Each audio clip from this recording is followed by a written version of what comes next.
আর বাগেরহাট নৌযানটি কিন্তু সন্ধ্যা 6টায় ছেড়ে যায় ঢাকা থেকে, গলাচিপাড়া নৌযান।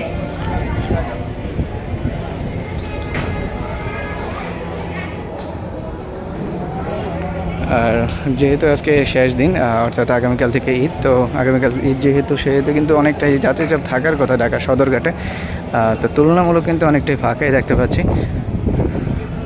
অন্যান্য সময় ঢাকা বরিশাল রুটে যদিও বিভিন্ন স্পেশাল ট্রিপগুলো ছেড়ে যায়, কিন্তু আজকে কিন্তু তেমনটা দেখা যাচ্ছে না। এই পর্যন্ত অনেকটাই যাত্রীশূন্য দেখা যাচ্ছে ঢাকা সদরঘাট।